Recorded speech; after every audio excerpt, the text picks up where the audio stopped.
Olá, o programa Gente que Fala está começando a partir de agora. Estamos chegando pela 365, a sua rádio de todos os dias, com as imagens da UTV, a TV da internet, nossas redes sociais também prontinhas, no ar, ligadinhas a partir de agora. Tem o Instagram, tem o nosso canal, tem o nosso perfil no Facebook, o nosso canal no YouTube e as retransmissões pela TV Aberta São Paulo, canal por assinatura na sua operadora de TV preferida, às 5 da tarde, e às 10 da noite, no Centro-Oeste Paulista, a Rádio Cultura AM 990, de Dois Córregos, para outras 20 cidades lá da região. O nosso convite, a partir de agora, para você ficar com a gente, curta, compartilhe, comente a nossa transmissão, interaja com os nossos convidados de hoje. O WhatsApp está aberto a partir de agora também. 973350038 é o número para você mandar perguntas. 973350038. Eu sou Mauro Friesman. Segunda-feira, vamos iniciar mais uma semana. Eu sempre digo por aqui, com dedicação, com empenho, saúde para todos. E vamos conhecer os nossos convidados, aqueles que vão analisar, vão debater os temas por aqui propostos nesse começo de semana. Dr. Luiz Carlos Magno, professor universitário, delegado de polícia aposentado, autor do livro Prevenção às Drogas, Você Pode Vencer. Tudo bem, doutor Magno? Bem-vindo mais uma vez com a gente. Tudo bem? Tudo bem, Mauro Friedman, alegria retornar ao nosso programa. Aproveito para cumprimentar o nosso querido Fausto Camunha e ali na festa pelo lançamento do seu livro. Já estou lendo uma parte dele, O Mergulho na História. Realmente, o Fausto é uma história viva e foi um encontro muito agradável. Cumprimentar os nossos colegas que estão à mesa, Dr. Marco, advogado, fazemos parte da mesma OAB de Santana. Então, mandar um abraço para o nosso presidente Peter. Então, estamos todos entre amigos em casa. Muito obrigado. Obrigado pela presença, doutor Magno. Eu trago também aqui para a nossa bancada o Renato Salvadori, engenheiro, mestre e gestor de negócios em TI e cibersegurança. Tudo bem, Renato? Bem-vindo aqui. Olá a todos, muito obrigado pelo convite. Ansioso aí para a gente poder debater assuntos aí que estão emergindo aí nos últimos dias. Agradeço mais uma vez pelo convite e desejo estender uma boa tarde a todos também. Legal, obrigado pela presença, Renato Salvadori. Eu trago o doutor Marco Kojorowski, advogado, ele integra o Conselho Superior de Direito da FEComércio São Paulo, é presidente da Comissão de Direito Bancário da OAB Santana. Doutor Kojorowski, bem-vindo aqui. Mais uma vez, obrigado por colaborar com o programa Gente que Fala. Tudo bem? Bom dia a todos também. Quero agradecer ao programa Gente que Fala, TV Aberta, ao Mauro Friesman, Zenilda, e um abraço e parabenizar o Fausto Camunha por essa obra, que ele realmente é um baluarte da história das comunicações, né? E cumprimentar o delegado Dr. Magno, é um prazer, uma satisfação, e o Dr. Renato Salvadori. Já já também estará com a gente na bancada do Gente que Fala de hoje o Bruno Corano, ele é economista e idealizador do evento Imigre América.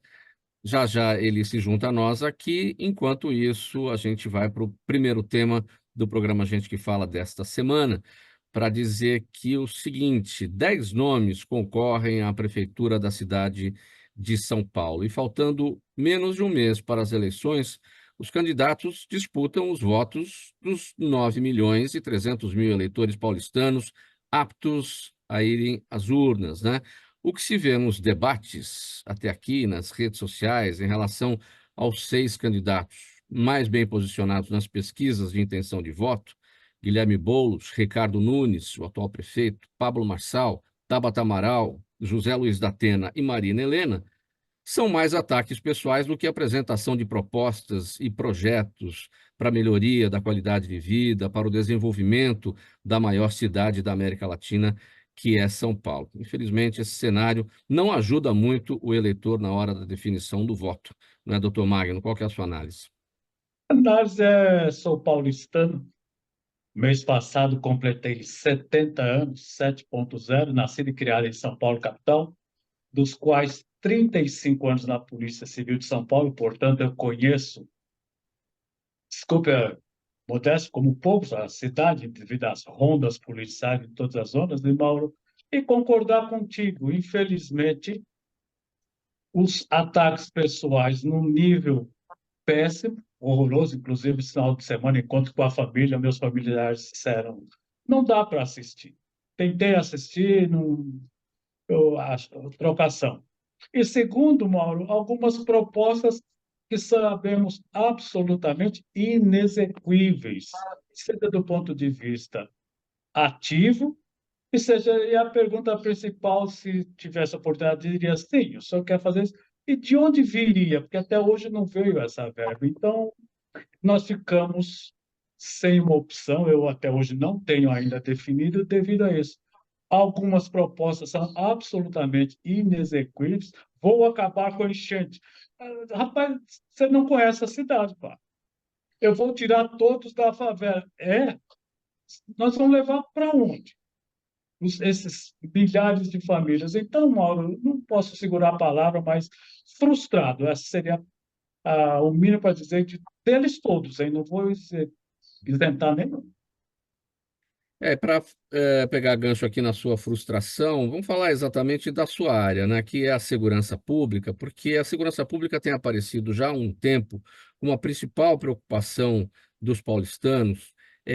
Sempre foi a saúde. As pessoas tinham medo de pegar uma doença incurável. Hoje as pessoas têm medo de ir à rua e, de repente, não voltar para casa por conta da criminalidade. Claro que não é um problema exatamente da prefeitura, isso tem a ver com as autoridades policiais que são estaduais, mas a prefeitura, claro que tem o papel dela, na zeladoria, que colabora, claro, com a questão da segurança pública, a sensação de segurança das pessoas. Também a gente não ouve muita coisa sendo falada a respeito de propostas para essa área, não é, doutor Magno? Exatamente. Em primeiro lugar, segurança pública afeta a plataforma de governador do Estado. No último programa eu disse que, nesse quesito, infelizmente, faltam 15 mil policiais civis na Polícia Civil de São Paulo e cerca de 20 mil policiais militares para a PM de São Paulo. Então, vejo que é uma defasagem terrível. A Guarda Civil Metropolitana, ela contribui, inclusive um efetivo de São Paulo chega que cerca de 10 mil entre homens e mulheres. Todavia, não deveria ser plataforma de prefeito.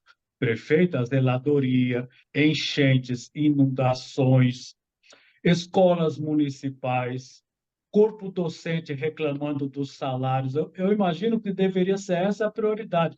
O transporte público, vemos todos os dias, por exemplo, ninguém suporta a quantidade, os ônibus lotados que eu vejo as pessoas reclamando aqui nos seus programas, pessoas que levam 1 hora e meia, 2 horas para sair de São Paulo, para chegar no Itaim Paulista, para chegar na grande periferia de São Paulo. Então, essas seriam propostas para o prefeito trabalhar, melhorar a malha de ônibus, o transporte coletivo. Já o metrô parece que é a administração estadual. Então, veja que haveria outros temas que eles poderiam efetivamente se dedicar. Eu vejo assim. Doutor Marco Kożorowski, as eleições municipais se aproximando, menos de um mês, 27 dias exatamente, a busca pelos votos de 9.300.000 paulistanos, e a gente ainda tentando ver, né, nos debates, nas apresentações aí de cada um, cadê as propostas? É lamentável, eu concordo com o delegado Magno, eu acho que não é um debate de ideias, é um debate de ataques pessoais, isso não enobrece em absolutamente nada. Nós precisamos de projetos, nós precisamos que o prefeito da maior cidade da América Latina se dedique a colocar para toda a população projetos eficazes da competência da municipalidade. O delegado Magno deixou muito claro que não adianta eleger projetos que a prefeitura não tem competência. E o que se vê hoje, eu já estou com 56 anos, não tenho a experiência do delegado Magno, mas posso lhe dizer que foi ou está sendo a pior campanha que eu já vi, com debates e ofensas entre parte a parte. Eu não vejo ali colocar projetos eficazes para a população. a malha viária nossa está muito ruim, a gente que anda de carro em São Paulo está muito ruim, não importa se é carro particular, se é coletivo, nossos coletivos também, eles não vêm trabalhando nos coletivos, eles não vêm atendendo a prefeitura, independentemente quem está e quem vai assumir.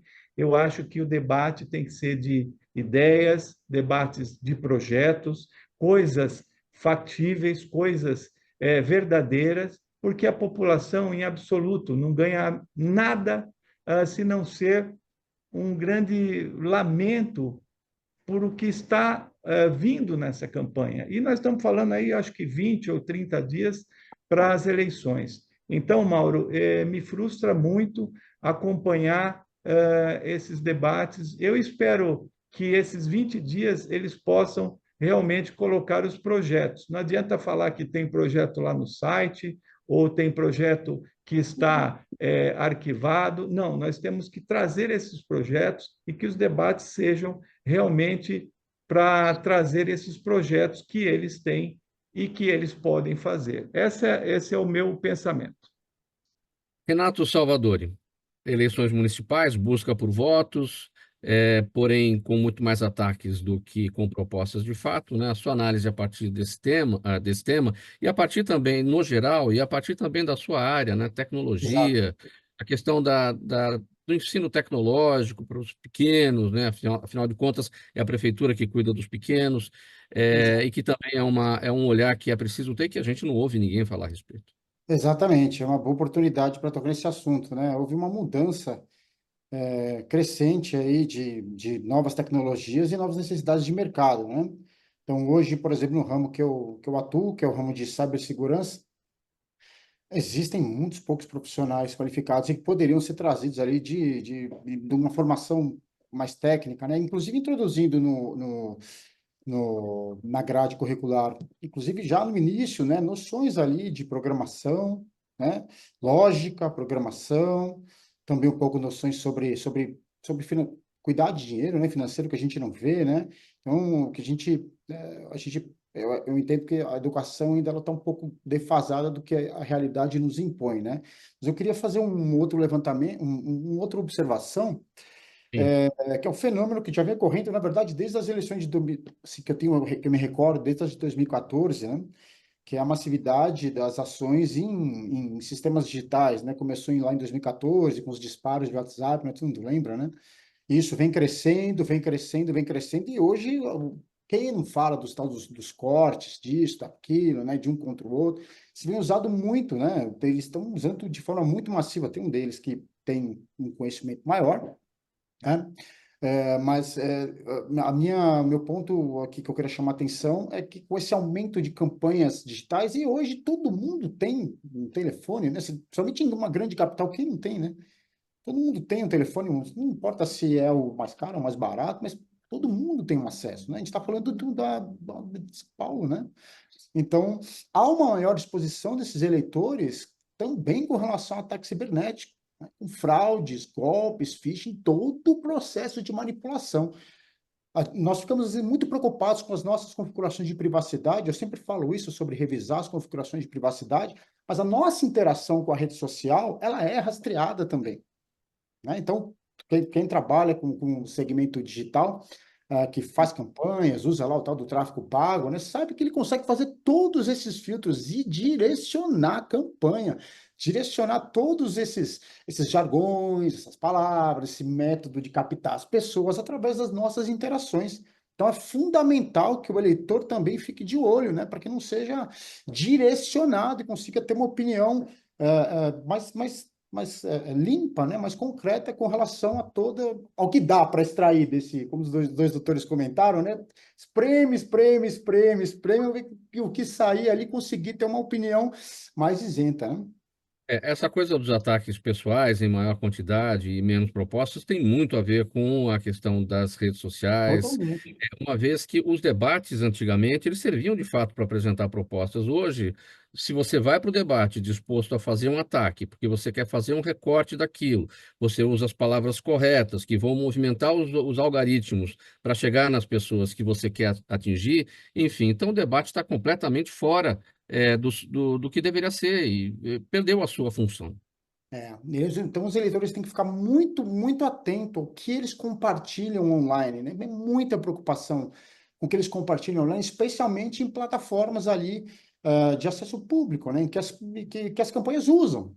Então, de novo, quando você gera qualquer empresa que gera um tráfego pago ali, usando as redes sociais, ela vai conseguir perfilar, né, o público-alvo dela. Então, todos esses recortes, esses cortes que são usados, por todos eles, na verdade, tem os que têm mais capacidade, tem os que têm menos capacidade, mas todos estão usando, né, conseguem atingir exatamente isso, palavras, gestos, né, acenos, todos eles são direcionados e conseguem angariar, e aí o debate de propostas, que é o que todo mundo quer, né, que todo mundo tem interesse, né, factíveis e propostas, hoje em dia tem ficado em segundo plano, né? Infelizmente. E o que eu vejo desde 2014, que foi a primeira eleição que a gente conseguiu sentir isso, mas ainda era uma outra rede social, né? Ele só vem crescendo. Foi em 2016, foi 2018, né? Foi 2020, agora 2022, 2024 e vem só crescendo, né? Eu acho que os doutores até podem comentar, me parece que há um cenário de colocar alguns certos freios com relação a esse tipo de uso de redes sociais, né, para as próximas eleições, mas acho que era algo que deveria ser, obviamente, estudado, né, pensado, para criar um cenário de equânime, né, entre todas as candidaturas, né? Eu vou apresentar agora o Bruno Corano, economista e idealizador do Imigre América. Acabou de chegar aqui na nossa conexão, se juntou a nós para essa nossa conversa aqui do Gente que Fala de segunda-feira. Obrigado pela presença. Olá, olá, Mauro. Eu é que agradeço a oportunidade e o convite. Bom dia a todos. É um prazer estar aqui.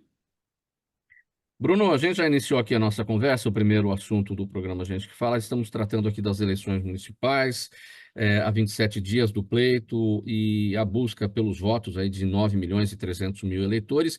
Infelizmente, essa situação que a gente observa de mais ataques pessoais e menos propostas, a influência das redes sociais nessa história toda, sem citar nomes, sem críticas ou elogios a ou B, né? Você, como eleitor, como é que observa a dificuldade deste cenário, até para definição mesmo de voto, por conta da dificuldade de entender o que cada um tem, né, para a cidade de São Paulo a oferecer numa eventual vitória? Falar sobre política é sempre um tema delicado, ainda mais hoje em dia que existe essa polarização tão grande, né? Mas eu diria não, eu sempre ouvi desde pequeno que uma população vota conforme o nível de educação que ela tem. E a grande verdade é que faz anos ou décadas que a gente tem opções ruins, porque o sistema político em si já não alimenta, né, já não atrai aqui vamos dizer, os melhores ou os mais interessantes. E dos que a gente tem aí como opção, se desenvolveu essa dinâmica que não é nada producente, né, não é nada profissional, não, é, é uma pena. E isso não só na esfera municipal, né? Não estou dizendo que todos os estados, não estou dizendo que nenhum estado tenha eventualmente bons governadores, mas a gente vê isso na política de maneira geral.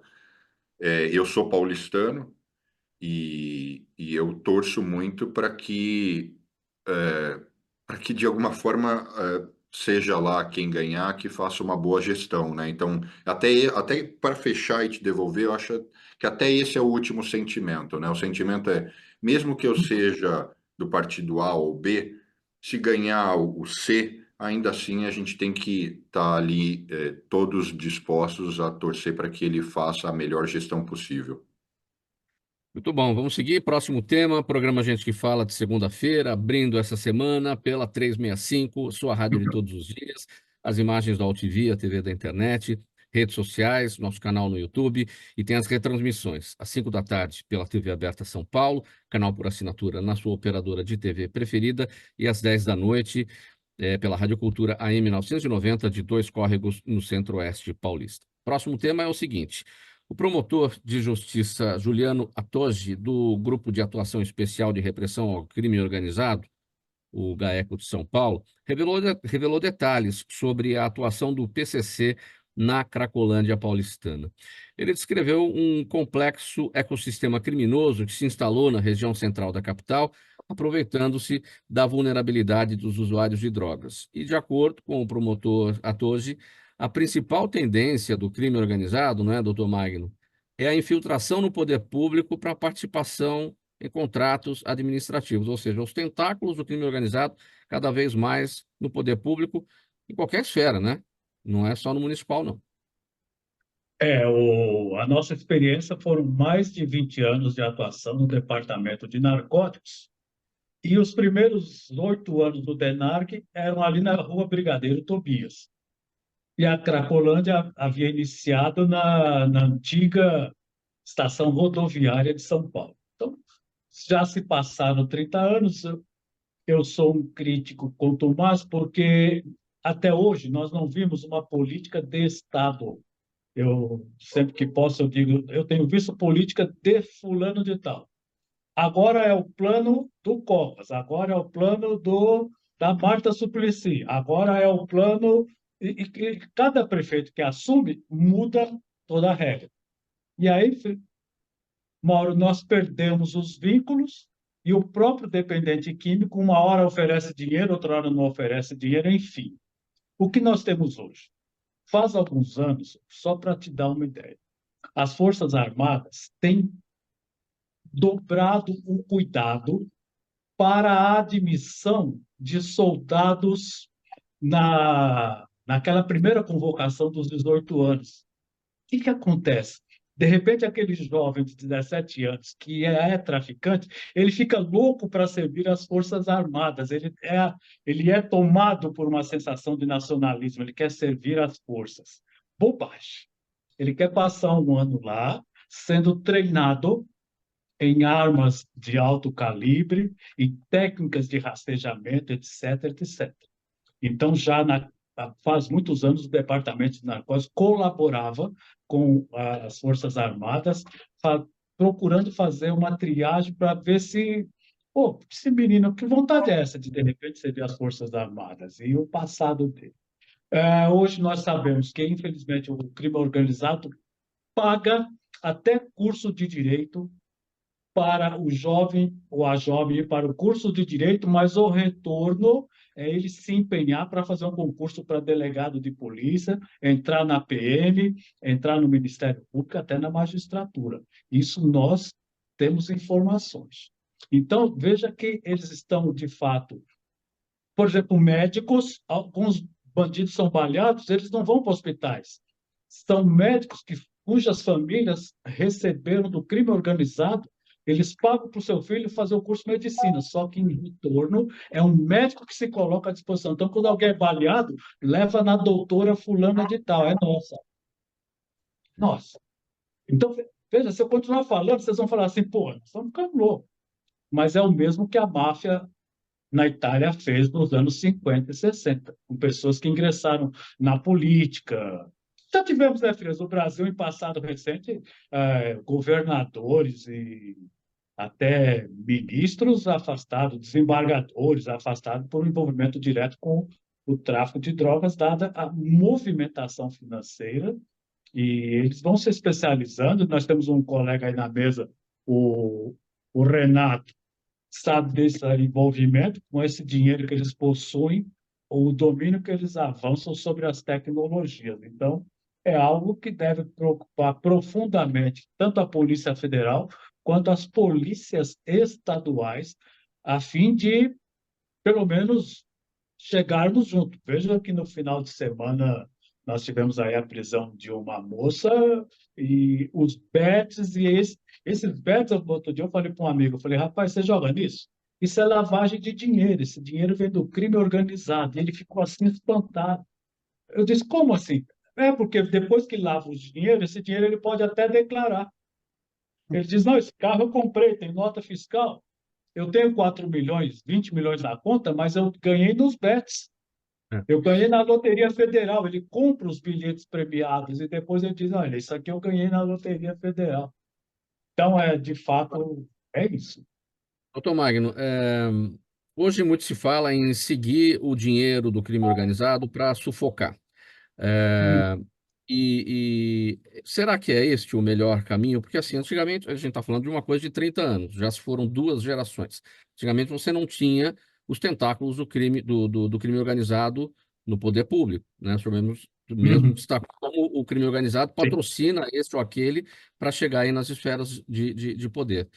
É, Hoje, com todo esse pessoal usando postos de gasolina para lavar dinheiro e entrando no poder público para poder participar de contratos, seguir o dinheiro vai ser o melhor caminho? Qual é a finalidade fim? Lucro, patrimônio e poder. Portanto, rastrear o dinheiro e quebrar literalmente o bolso, quebrar financeiramente a organização. Eu concordo, e nós temos em São Paulo um promotor extremamente ativo, e ele também participa disso. Ele diz: nós temos de quebrar as pernas. E aí ele se serve dos paraísos fiscais, não é? Para poder fazer a lavagem de dinheiro e voltar na forma de construção civil. Você citou, por exemplo, empresas de ônibus. Nós temos em São Paulo investigações fortes. Eles investem frias em empresas de ônibus, universidades, tudo que você possa, em um shopping. Imagina, às vezes você está na estrada, você vê uma pizzaria assim que cabe 5.000 pessoas, fala, mas no meio do nada, o que significa essa pizzaria? Essa pizzaria, ao final do mês, o contador faz um balanço de que compareceram 40.000 pessoas, que comeram cada um 2 pizzas inteiras, e isso deu um faturamento de 20 milhões, desses 20 milhões, recolhe 27,5, está aqui, ó, dinheiro lavado. A minha dissertação de mestrado foi lavagem de dinheiro, branqueamento do dinheiro, né? Então, eu adoro esse tema, mas está certo, tem que quebrar o bolso. Frias, só para encerrar, precisamos quebrar a máxima no Brasil de que o crime compensa. Vou dar um exemplo curto, Paulo. Sim. Um menino lá nos Estados Unidos atirou em 4 colegas da escola. Perfeito? Matou 4. 14 anos. Sabe o que ele está correndo o risco de pegar? Prisão perpétua. Ele vai ser julgado como um adulto. Sabe o que daria no Brasil? 3 anos, segundo o ECA, o Estatuto da Criança e do Adolescente, que vira 1 em liberdade assistida. Ó, percebe? 14 anos, matou 4 numa escola, está preso, e o juiz disse, ele vai responder com o maior. Ele sabe o que está fazendo. Ele pode pegar prisão perpétua naquele estado. O crime lá não compensa. Vamos lá, gente. Seguindo, o programa Gente que Fala, edição de segunda-feira, e mais temas aqui para a gente tratar. Vamos sair aqui da página policial, vamos falar um pouquinho de segurança digital. Olha, as redes sociais são uma porta aberta para interações pessoais, mas também para fraudes, né? Os golpistas criam perfis falsos para enganar usuários, especialmente mulheres, que são alvos frequentes de assédio e de armadilhas de engenharia social. Nos jogos online, por exemplo, os participantes podem ser expostos a conteúdos inadequados ou serem vítimas de fraudes em compras dentro dos próprios games. E, por isso, o uso das ferramentas de segurança digital é muito importante para proteger os usuários da internet, não é, Renato? Exatamente, né? A gente vê uma crescente aí de perfis falsos. Não sei se quem teve a oportunidade, hoje o pessoal tem aquele costume de ficar ali, né, na rede social só rolando para cima ali, né? E ali, vira e mexe, você vai cair num perfil falso ali, que é utilizado por golpista para enganar, pedindo informações pessoais ou dinheiro, né? Mulheres, sim, são alvo recorrente de assédio e de golpe, e a gente ainda tem que tocar num assunto sensível agora, que carece, inclusive, de um melhor entendimento das próprias autoridades, que é a relação da inteligência artificial. Então, você, qualquer dia, vai receber, você que está nos assistindo, vai receber um vídeo com a voz da sua mãe, do seu pai, com a imagem da sua mãe e do seu pai, e não é nem a sua mãe e nem o seu pai. Isso já é possível, já é possível, né? Já é possível. Então, tem que tomar muito cuidado, porque eles passam, né, por conhecidos ou inclusive por figuras públicas, né? Então, da mesma forma, crianças e adolescentes que jogam online, e adultos também, né, correm risco de exposição. Então, tem que tomar muito cuidado, porque, vamos lá, todo ataque hacker, todo ataque de um fraudador, e eu vou chamar o hacker, existem dois tipos, né? Tem um lá que os dois são criminosos, né? Mas você tem, na verdade, tem três tipos. Porque tem o hackerismo do bem, que é aquele que oferta serviços para as próprias empresas testarem seus limites, né? Que inclusive é uma das coisas que eu faço, a gente chama de hacker ético, né? E você, obviamente, tem um mercado negro de cybercrime, sim, existe, né? Então você infelizmente encontra isso não na internet, mas numa porção obscura da internet chamada Deep Web e a Dark Web, né? Mas a grande parte, 70% dessas fraudes, né, são feitas por pessoas que a gente chama de script kids, né, que são hackers que eles jogam a tarrafa, lembra da tarrafa? Alguém que gosta de pescaria, né? Joga a tarrafa, quem cair, caiu. Quem cair, Caiu, caiu. caiu. E a fase de um ataque hacker, ela é muito estudada, né? E ela é composta por cinco etapas. A primeira etapa é uma etapa de reconhecimento, onde ele vai tentar identificar o perfil da vítima. Como que ele pode fazer isso? É rede social. Rede social. Né? E vai analisar o perfil. A segunda fase é explorar uma vulnerabilidade dessa vítima ou dessas vítimas. A terceira fase é a exploitação, é jogar a isca. Quarta fase é a manutenção do acesso e a quinta fase é limpar os rastros dele, né? Onde ele vai limpar o que ele fez. Quando a gente vai para a rede social, e hoje, inclusive, muito latente, né? Golpe de Pix, né, pessoal? 70%. Tem um estudo, acho que foi de uma revista Exame, que só em 2024, até agora, estima-se que 103 milhões de reais, né, de fraudes através de cibersegurança. E no mercado mundial, acho que são 33 bi de dólares. Então, olha o Brasil. O Brasil lidera o ranking da América Latina nesse cenário, sendo que 70% desses golpes são de golpes Pix. Inclusive, eles já estão usando o mecanismo especial de devolução, MED, né, que é o mecanismo do Banco Central para devolução de Pix. Eles estão tentando já, inclusive, burlar através de uma triangulação. Então, o que eu queria sempre alertar as pessoas é tomar alguns cuidados. Essa primeira fase, que é a fase de jogar a isca, do phishing, vai É. sempre usar um fator motivacional. Sempre. Agora, Renato, esses cuidados, eles partem da educação digital, que nós não temos, né? Exatamente. Ou seja, as pessoas, pegando o caso, de novo, né, do que tudo que aconteceu semana passada, no final de semana, pessoa sendo presa, uma rede sendo descoberta, né? Sempre acontece através de uma engenharia social, a gente chama de engenharia social. O fraudador da internet é o mesmo estelionatário. É o estelionatário, é o cara que te engana, né? Então, ou uma mensagem, olha, que cause para você muita euforia, né? Alguma oferta impossível, né? Ou é no sentido de amedrontar, né? Então, a pessoa recebe no e-mail pessoal dela um e-mail da Receita Federal, né? Dizendo que você tem que pagar isso aqui, senão... Então, a pessoa tem que ter esses cuidados, né? Além de outras coisas, que a tecnologia, ela já existe, ela existe. É que as pessoas, né, Mauro, não sabem que existe, não sabem que está disponível no dispositivo móvel que elas carregam, não sabem, mas ela está aqui. Então, ela poderia aumentar os níveis de segurança dela. Sim. Garantir que isso não vai acontecer? Não, mas aumentar. Quero ouvir o doutor Marco Kozorowski a respeito desse tema, doutor Kozorowski, porque o doutor Kozorowski conhece muito bem essa área aí do combate vamos chamar assim, de 171 bancário, né? Enfim, muita coisa, muito golpe acontecendo e fazendo as pessoas pagarem, achando que é coisa verdadeira, enfim. Como é que está o trabalho para esse combate, doutor Marco? O doutor Renato, ele expôs muito bem. Eu sempre digo que um crime digital é um crime visceral, portanto, tem que ser qualificado como crime hediondo. Esses crimes matam, além da questão financeira, eles atingem um público indeterminado, ou seja, o estelionatário ele pratica o crime contra uma pessoa, duas ou três. O estelionatário virtual ele pratica contra milhares de pessoas num único ato e ele pode causar uma lesão a uma sociedade.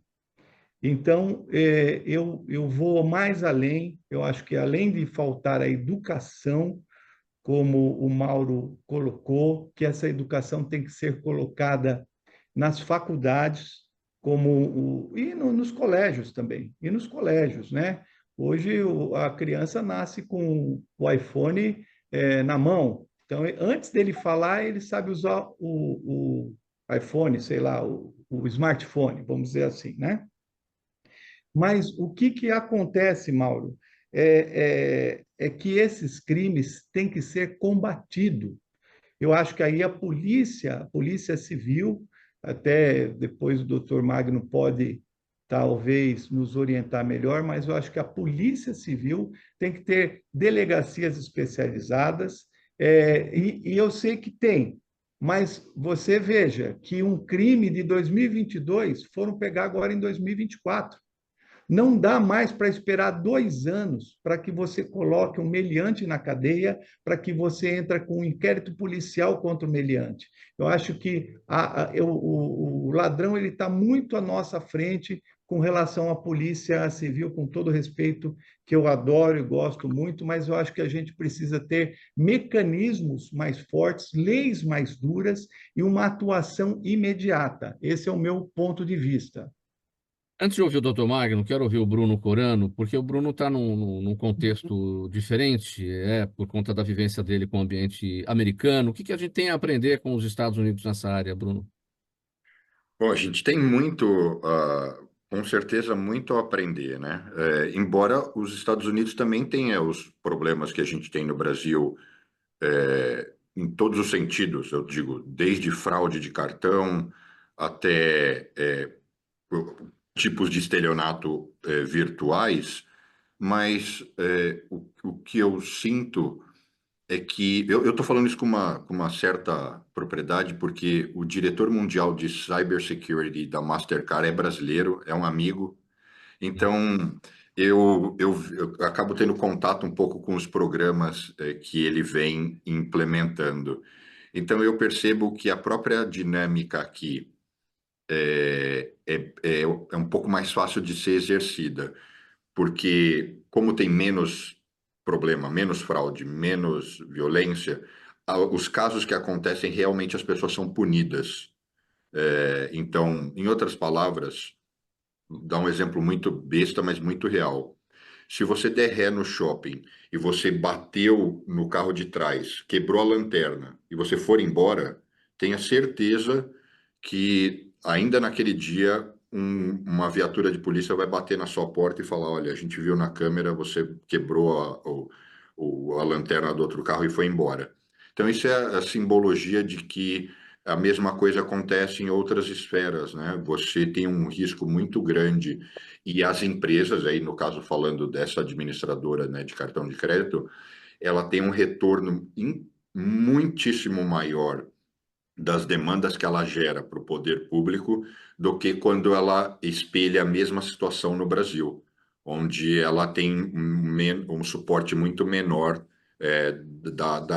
porque em última instância chega uma hora que isso é um caso de polícia ou de justiça, né? Então extrapola a esfera privada. Sim. Dr. Magno.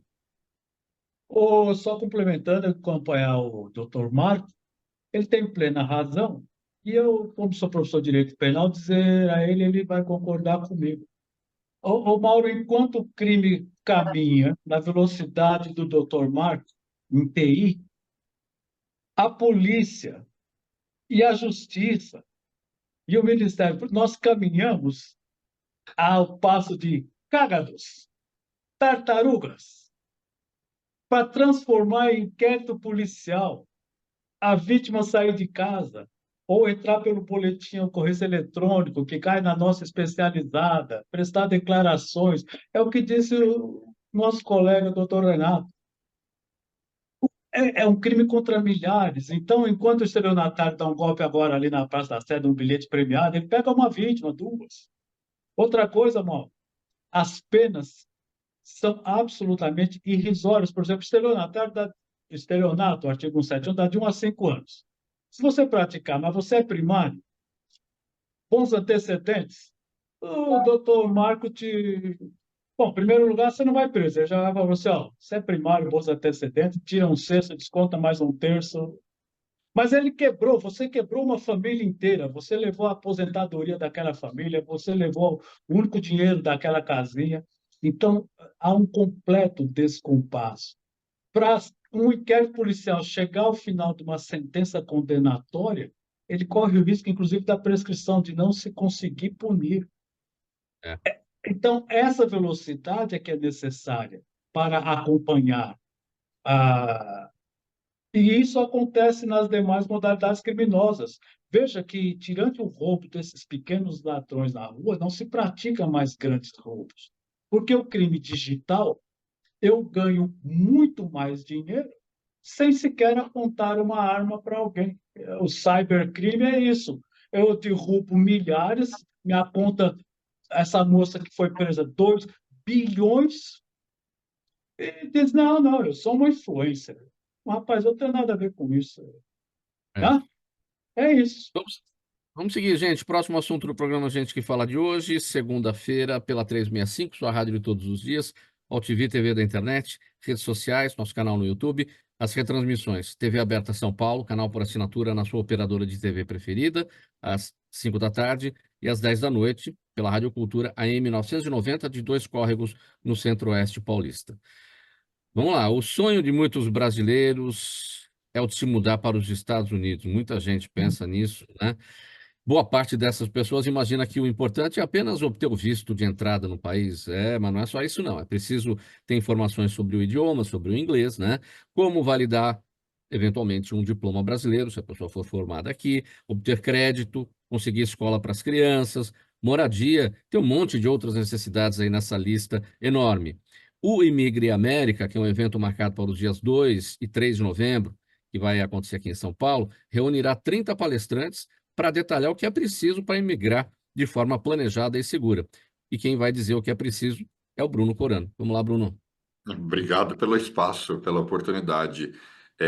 A minha atividade fim, eu sou economista, investidor, ou seja, eu não trabalho com imigração, mas eu tive a oportunidade, por ser um imigrante e estar aqui há décadas, eu tive a oportunidade de conhecer inúmeros profissionais que são os mais renomados dessa área e tive a oportunidade também de presenciar várias pessoas que queriam imigrar e que tiveram muitos problemas, muitas dores de cabeça, porque a grande verdade é que uma série de brasileiros mesmos fazem uso do despreparo de outros que querem imigrar e cobram por serviços que eles não são capazes de entregar. E como você mesmo colocou na introdução, imigrar muito mais do que só tirar o visto. Então, eu acabei idealizando por que não fazer o primeiro evento de imigração para os Estados Unidos que responda todo o espectro dessa jornada. Ou seja, tem o visto? Tem, mas tem vários tipos de visto, qual se adequa a mim, qual eventualmente ainda não se adequa, mas eu tenho totais condições de me preparar. Como é que eu tenho comparação? Então, também não é que no evento vai ter um advogado, não, vão ter vários. Então, você vai ter comparação. Olha, esse advogado é especializado nisso, nesse tipo de visto, esse outro é mais especializado nesse outro tipo de visto.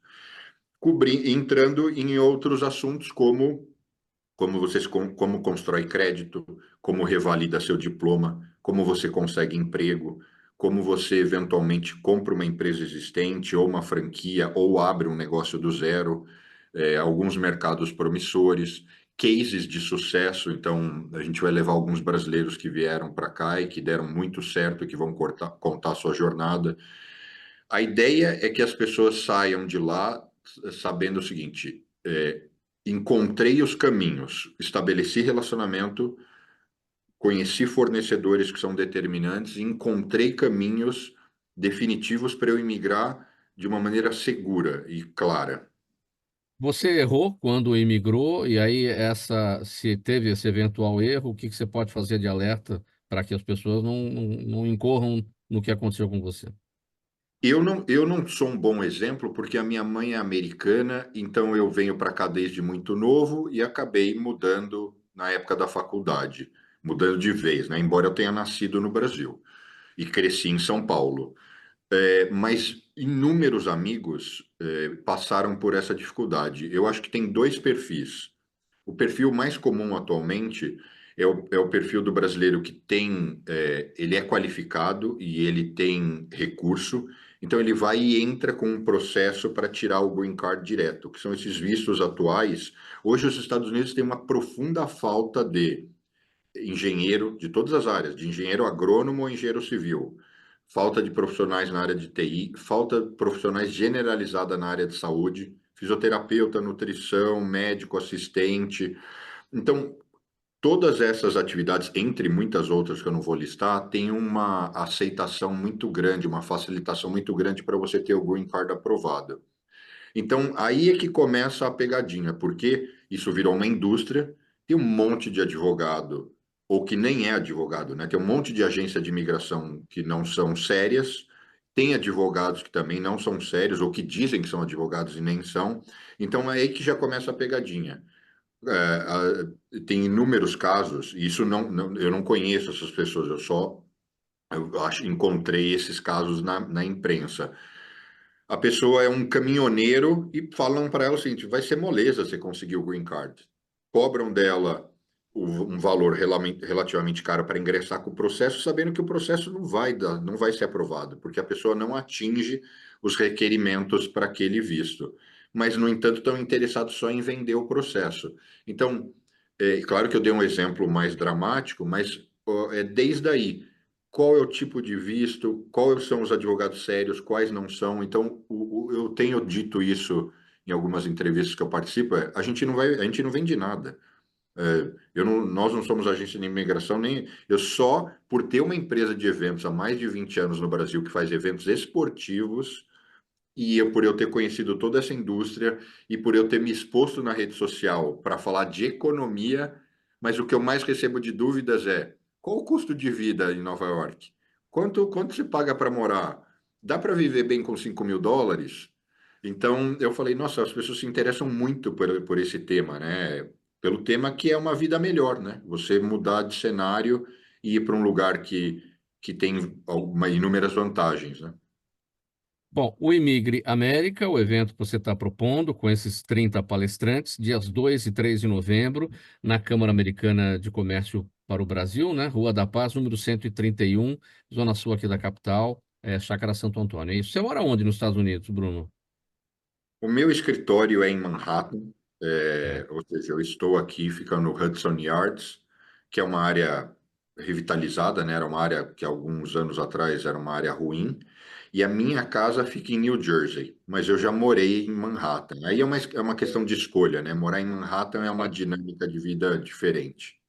Agora, uma última pergunta, bem breve, para a gente passar para o último assunto aqui com o Dr. Marco. Essa questão da política de imigração, que varia, evidentemente, conforme cada governo, se é republicano, se é democrata, não é uma política de Estado, é uma política de entendimento daquele governo de plantão, e isso interfere bastante também, né? Na forma de aprender a imigrar, na forma de sentir segurança e fazer o seu planejamento, né? Eu vejo que as pessoas têm essa ideia de que a legislação, as políticas de imigração mudam, mas na verdade as que mudam, elas têm relação total e direta com o imigrante problemático, com o acolhimento de refugiados, com os problemas de fronteira. Agora, as políticas de imigração para imigrantes qualificados, essa vem sendo super estável e mesmo a gente tendo recentemente, né, a gestão Trump e a gestão Biden, ela não foi alterada nem antes do Trump, nem durante o Trump, nem pós o Trump. No entanto, o Trump foi polêmico porque ele separava as famílias, separava as crianças dos filhos ali que cruzavam a fronteira ilegalmente. Então, isso é um grande tema. Esse é o terceiro tema de maior relevância nas eleições presidenciais desse ano. A primeira, a economia; segundo, o aborto; em terceiro, a imigração. Mas é a Legal. imigração, é essa imigração que eu diria que é diferente de qual a gente vai tratar, né? Nós não vamos vender o passe do coiote, a gente vai uma coisa mais Legal. profissional. Só reforçando aqui, o Imigre América vai acontecer nos dias 2 e 3 de novembro, aqui em São Paulo, na Câmara Americana de Comércio para o Brasil, Rua da Paz 131, com 30 palestrantes falando aí sobre esse detalhamento, o que precisa para imigrar de forma segura, planejada, enfim, para os Estados Unidos. A gente vai seguir para o último tema agora, o tempo está apertado, com o Dr. Marco Kojorowski para dizer o seguinte: após a pandemia, houve uma mudança nos mecanismos de vendas e de locações de imóveis, tanto residenciais quanto comerciais, nas grandes cidades brasileiras, principalmente nas grandes cidades brasileiras. As construtoras e as imobiliárias potencializaram as plataformas digitais, especialmente as redes sociais, para divulgação de lançamentos, vendas e locação de imóveis, não é, doutor Marco? O que levou a uma transformação na forma de se transacionar os negócios imobiliários e fez aquecer o mercado também, certo? É isso aí, o doutor Renato, ele pode explicar muito melhor com relação à internet, mas a internet passou a ser o nosso dia a dia, e exatamente na área imobiliária. Após a pandemia, por quê? A pandemia ela fez com que a gente paralisasse as atividades, muitas empresas de grande e médio porte, elas diminuíram, elas enxugaram o espaço comercial delas, elas tinham lá uma laje, passaram a ter um quarto de laje, e aí elas criaram os escritórios juntamente com o home office. E isso proporcionou uma redução abrupta na área do imobiliária comercial. Antigamente, mas na nossa época, o delegado Magno pode confirmar, o nosso investimento era sempre comprar um conjunto comercial para alugar, né? Sempre foi o investimento da gente comprar imóvel, e especialmente imóvel comercial. Você vê que essa mudança impactou, porque quem tem imóveis comerciais estão desalugados, estão pagando condomínio, às vezes não aguenta pagar o condomínio, é obrigado a vender o imóvel por um valor muito abaixo de mercado. Em contrapartida, os imóveis na área residencial, eles vêm agregando e aumentando o potencial de venda, especialmente com relação a esses apartamentos de 20 metros, esses estúdios a 30, 40 metros, em polos próximos aos metrôs. Esses são os grandes investimentos, ou para morar mesmo, que hoje diminuiu essa questão de casamento, então a pessoa mora sozinha, então eles compram os seus lofts, seus flats, e isso aumentou, potencializou. Mas o que está potencializando isso, e está por trás disso, exatamente o que eu quero falar é da internet. Antigamente era aquele panfleto no farol, né? A gente pegava 3, 4, 5 livros de panfleto, eu enchia o carro. Hoje você vê que tem muito pouco. Por quê? Hoje eles se utilizam das redes sociais, Instagram, Facebook e os demais redes, mas elas potencializaram. Então a gente chama a atenção porque existem grupos corporativos de imobiliárias construtoras que elas se utilizam deste meio, que eu acho que vai ser um meio que vem para ficar, e claro, e vai aumentar cada vez mais. Então a gente chama atenção nessa questão, Mauro. Olha, perguntas da nossa audiência, eu tenho poucos minutos aqui, então vou pedir brevidade a todos para as respostas, para a gente conseguir chegar no final. 30 segundos, gente, para cada resposta. O doutor Marco está falando, eu vou com você primeiro. A pergunta do Kleber, doutor Kozorowski. Há possibilidade de falsificação de assinatura digital? E se houver, como evitá-la? Kleber, obrigado. Claro que há. Existe falsificação da gente, a gente está falando, né? Existe sim, a gente tem que checar via cartório. Eu acho que o mais prudente é sempre que você tiver dúvida, você consulta o cartório e aí você vai ter uma exatidão. Formalizando por e-mail é melhor. Se for presencial, melhor ainda. A pergunta do Jaime aqui. Valeu, Jaime, sempre participando com a gente. Renato, ele quer saber o seguinte de você: cooperativismo pode também ser classificado como gestão de negócios? Sem dúvida. Pode ser organizado como, pode ser caracterizado como uma gestão de negócio, sim, sim. Depende do contexto que ele está colocando o corporativismo, né? Eu não sei bem qual o contexto que está colocando essa palavra, mas como função de organizacional, sim, sim. Acho que no sentido, em todas as áreas, né? Porque a gente tem o cooperativismo em diversos setores, né? Exato. Então, Ah, inclusive, sim, existem grandes cooperativas que cuidam de empresas com o intuito de fazer as empresas prosperarem, né? Sem sim. dúvida. Bruno, o Vinícius também está com a gente e pergunta se tem nos Estados Unidos instituições que auxiliam os imigrantes a criar uma mão de obra qualificada. Obrigado pela pergunta, Vinícius. Existem várias iniciativas. Eu vou generalizar e muito rápido, tá? Eu nunca vi um país com tanto curso e tanto amparo gratuito, começando pela língua. Todas as bibliotecas municipais têm curso de inglês gratuito para imigrante, além de vários outros programas. Então, isso é uma coisa interessante. Eles ajudam as pessoas a se qualificarem para que elas possam performar economicamente. Doutor Magno, o Guilherme também está com a gente, acompanhando o Gente que Fala. Ele quer saber o seguinte: a investigação realizada sobre o envolvimento do PCC com máquinas de cartão segue um desenvolvimento ou foi descartada? É isso.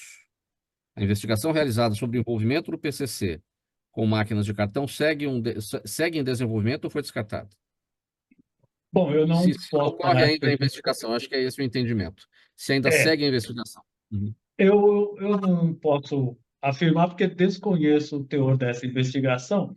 Agora, o que eu posso dizer para o Guilherme? Que o PCC possui técnicos e gente altamente qualificada em TI, advogados, para ingressar em todas as áreas. Eu não imagino que o fornecimento daqueles cartões para compra de bilhete de ônibus ou metrô, tanto que várias vezes foi mudado o sistema justamente por causa da falsificação, que gerava um prejuízo absurdo para a prefeitura e para o Estado.